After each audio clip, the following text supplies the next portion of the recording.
Mga kapuso, humihina na ang bagyong Marce habang nasa West Philippine Sea. Tuluyang natawid ng bagyo ang extreme Northern Luzon kaninang madaling araw. Ayon sa Pag-asa, unang naglandfall ang bagyong Marce sa Santa Ana, Cagayan, bandang 3:40 kahapon ng hapon.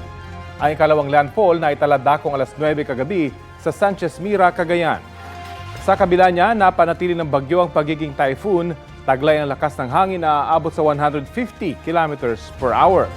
Huling namataan ang mata ng bagyong Marce 100 kilometers west-northwest ng Lawag, Ilocos Norte. Base sa 8 a.m. bulletin, inalis na ang wind signal number 4 sa alinmang panig ng bansa. Pero isinailalim pa rin sa wind signal number 3 ang Ilocos Norte, northwestern portion ng mainland Cagayan, northwestern portion ng Apayao, northern at western portion ng Abra at ng northern portion ng Ilocos Sur.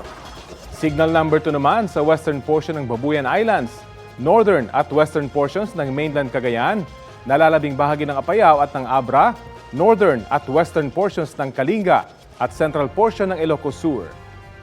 Wind signal number 1 sa Batanes, nalalabing bahagi ng Babuyan Islands at ng mainland Cagayan, northern at western portions ng Isabela, northern at western portions ng Nueva Vizcaya, northwestern portion ng Quirino, nalalabing bahagi ng Kalinga, buong Mountain Province, Ifugao, Benguet, nalalabing bahagi ng Ilocos Sur, buong La Union at northern at central portions ng Pangasinan. Abangan po maya-maya dito sa Balitang Hali ang 11 a.m. bulletin ukol sa bagyong Marce at ang bagong listahan ng mga lugar na may wind signal.